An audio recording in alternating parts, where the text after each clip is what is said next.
జగన్మోహన్ రెడ్డి ప్రభుత్వం అధికారంలో ఉన్నప్పుడు కడప జిల్లా గండి ఆలయ అభివృద్ధి కోసం 28 కోట్ల నిధులిచ్చి 95% పనులను పూర్తి చేశామని కడప ఎంపీ వైఎస్ అవినాష్ రెడ్డి అన్నారు. 5% పెండింగ్లో ఉన్న పనులను కూటమి ప్రభుత్వం ఎందుకు పూర్తి చేయలేకపోతోందని ప్రశ్నించారు. గండి ఆలయంపై రాష్ట్ర ప్రభుత్వం ఎందుకు నిర్లక్ష్యం వహిస్తుందో అర్థం కావటం లేదన్నారు. ఆలయ పునర్నిర్మాణ పనులు పూర్తి చేయకపోతే ఆంజనేయ స్వామి కానీ భక్తులు కానీ క్షమించరన్నారు. ఇప్పటికైనా కూటమి ప్రభుత్వం కళ్లు తెరిచి ఆలయ పునర్నిర్మాణ పనులను పూర్తి చేయాలని చెప్పారు. అంతకుముందు గండి వీరాంజనేయ స్వామిని ఆయన దర్శించుకున్నారు. ఈ ప్రాంతంలో అత్యంత ప్రసిద్ధిగాంచిన గండి ఆంజనేయ స్వామి ఆలయానికి ఇవాళ చక్రాయపేట, వేంపల్లె ఈ మండలాలకు సంబంధించిన నాయకులు, అదేవిధంగా గుడి చైర్మన్, ఆలయ చైర్మన్ తేజ అందరం కూడా ఇవాళ ఉదయం ఆంజనేయ స్వామిని దర్శించుకోవడం జరిగింది. ఈ సంవత్సర కాలంలో ఆంజనేయ స్వామి సన్నిధికి వచ్చిన దాదాపు 3-4 సందర్భాల్లో ప్రతిసారి కూడా ఈ రాష్ట్ర ప్రభుత్వాన్ని ఒకటే మనవి చేశాం. ఈ ఆలయము ఎంతో ప్రసిద్ధిగాంచింది. ఒక ప్రత్యేకత ఉంది ఈ ఆలయానికి. ఆ ప్రత్యేకత ఏంటంటే రావణ సంహార యుద్ధం తర్వాత శ్రీరామచంద్రుడే స్వయంగా తన బాణంతో గీసిన ఆంజనేయ స్వామి ప్రతిమ ఇక్కడ ఉంది. సో దీనికి ఎంతో ప్రత్యేకత ఉంది. సజీవంగా ఉన్న ఆ విగ్రహం దర్శించుకోవడానికి, ఆంజనేయ స్వామిని దర్శించుకోవడానికి లక్షల సంఖ్యలో భక్తులు వస్తూ ఉంటారు. శ్రావణ మాసం అయితే కేవలం ఆ 3-4 వారాల్లోనే కనీసం 10 నుంచి 15 లక్షల మంది భక్తులు ఈ ఆంజనేయ స్వామి ఆలయానికి వచ్చే పరిస్థితి ఉంది. ప్రతి ఏడాది ఇదే పరిస్థితి ఉంటుంది.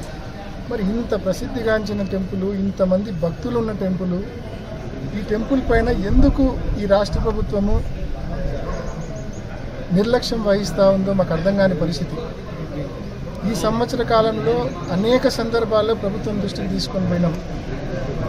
దాదాపు జగన్మోహన్ రెడ్డి గారు ముఖ్యమంత్రిగా ఉన్నప్పుడు ఈ ఆలయం అభివృద్ధి కోసం 28 కోట్ల రూపాయల నిధులు కేటాయించారు. ఆ 28 కోట్ల రూపాయల నిధుల్లో జగన్మోహన్ రెడ్డి గారి హయాంలోనే 90%, 95% వరకు పనులు పూర్తయినాయి. కేవలం ఫ్లోరింగ్ పని పెండింగ్ ఉంది, కొంచెం కాంపౌండ్ వాల్ పని పెండింగ్ ఉంది, దీపస్తంభం కూడా రెడీగా ఉంది, ఊరికే ఎరెక్ట్ చేయడం ఒకటి పెండింగ్ ఉంది. కేవలం 5% పనులు. మరి దాదాపు సంవత్సర కాలం అయిపోయింది. ఈ సంవత్సర కాలంలో ఈ కూటమి ప్రభుత్వము ఇంత చిన్న పనులు, కేవలం ఒక వారం 10 రోజుల వ్యవధిలో పూర్తయ్యే ఇంత చిన్న పనులు కూడా చేయకుండా ఎక్కడ వేసిన గొంగలి అక్కడే అన్నట్లుగా ఇంత తీవ్ర నిర్లక్ష్యం వహించడం ఎంతవరకు సమంజసమని చెప్పి ఆంజనేయ స్వామి భక్తులందరం కూడా ఈ ప్రభుత్వాన్ని ప్రశ్నిస్తూ ఉన్నాం. ఎంతవరకు కరెక్టు? ఇంత నిర్లక్ష్య వైఖరి సమంజసమేనా? కలెక్టర్ గారి దృష్టికి 2-3 నెలల క్రితం తీసుకొని పోయినాం. ఇట్లా 90-95% పనులు పూర్తి అయిపోయినాయి. చిన్న పనులు పెండింగ్ ఉన్నాయి. అవి పూర్తి చేసి పునర్ప్రతిష్ఠ చేయండి అని చెప్పి దాదాపు ఇప్పటికే శ్రావణ మాసం, దాదాపు ఇది 3వ శ్రావణ మాసం అనుకుంటా, భక్తులకు అందుబాటులో లేక, అంటే మెయిన్ టెంపుల్ మూల విరాట్ మెయిన్ టెంపుల్ అందుబాటులో లేక ఇది 3వ శ్రావణ మాసము, 4వ శ్రావణ మాసం. మరి భక్తులకు ఈ మాదిరి కంప్లీట్ అయిన టెంపుల్ను కేవలం పునర్ప్రతిష్ఠ చేయకుండా భక్తులకు ఈ మాదిరి దూరంగా పెట్టడము, ఆలయాన్ని దూరంగా పెట్టడం ఎంతవరకు కరెక్ట్ ఈ ప్రభుత్వ వైఖరి? నిజంగా ఈ శ్రావణ మాసానికే కన్నా ఓపెన్ చేసి ఉంటే కన్నా ఇప్పటికి మెయిన్ టెంపుల్లో మూల విరాట్ అంటే మెయిన్ టెంపుల్లో ఆంజనేయ స్వామిని దర్శించుకునే భాగ్యం కలిగిండేది కదా ఈ శ్రావణ మాసంలో. మరి అది కూడా ఎందుకు చేయడం లేదు? ఇప్పుడు దాదాపు ఒక 1 నెల రోజుల్లో శ్రావణ మాసం దాదాపు ఒక 1 నెల రోజుల్లో స్టార్ట్ అవుతుంది. ప్రభుత్వం ఎందుకు ఇంత నిర్లక్ష్యం వహిస్తూ ఉందో అర్థం కాని పరిస్థితి. అంటే ఇప్పుడు ఈ 28 కోట్ల రూపాయల పనులు కాకుండా ఇంకా పూర్తిగా ఇంకా మహాకుంభాభిషేకం చేయడానికి మరొక 5 నుంచి 10 కోట్ల రూపాయలు అవసరమవుతాయి. ఆ డబ్బులు అవసరమని చెప్పి ఇక్కడున్న నాయకులు ప్రభుత్వం దృష్టికి తీసుకొని పోతే ఇప్పటికే జగన్మోహన్ రెడ్డి గారు CGF కింద 28 కోట్ల రూపాయలు ఇచ్చారు, ఇకపై ఇచ్చేది లేదు అని చెప్పి చెప్తా ఉన్నారంట.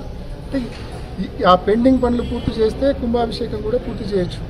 సో ఆ పెండింగ్ పనులు కూడా 5 నుంచి 10 కోట్లు కొత్తగా అవసరమయ్యే పనులకు కూడా నిధులు మంజూరు చేయమని చెప్పి కూడా ఈ ప్రభుత్వాన్ని మనవి చేస్తూ, ఇప్పుడు ఒకవైపు ఏమో మేము డబ్బులు భక్తులు ఇచ్చే డబ్బులతో మీరు ఆ పెండింగ్ పనులు పూర్తి చేసుకోండి అంటా ఉన్నారు. ఆ 28 కోట్లు కాకుండా అదనంగా ఈ 5 నుంచి 10 కోట్ల రూపాయల పనులు ఏవైతే ఉన్నాయో ఆ పనులకు భక్తులు ఇచ్చే డబ్బులతో పూర్తి చేసుకోండి అని చెప్పి కమిషనర్ గారు వీళ్ళు సమాధానం ఇస్తూ ఉన్నారు. పోనీ భక్తులు ఇచ్చే డబ్బులతో పూర్తి చేయాలంటే కన్నా కనీసం ఆలయం పునర్ప్రతిష్ఠ పూర్తి కావాలి కదా. మెయిన్ టెంపుల్లోకి భక్తులు వచ్చి ఆంజనేయ స్వామిని దర్శించుకునే పరిస్థితి ఉండాలి కదా. అప్పుడే కదా భక్తులు డొనేట్ చేసి మహాకుంభాభిషేకానికి కూడా కాంట్రిబ్యూట్ చేసి ఆ పెండింగ్ పనులకైనా కాంట్రిబ్యూట్ చేయగలరు. ఈ మాదిరి మీరు పునఃప్రతిష్ఠ చేయకుండా 5% పనులు కూడా కంప్లీట్ చేయకుండా ఈ ఆలయాన్ని ఈ మాదిరి మీరు నిర్లక్ష్యం చేయడం అనేది నిజంగా ఆంజనేయ స్వామి భక్తులు కానీ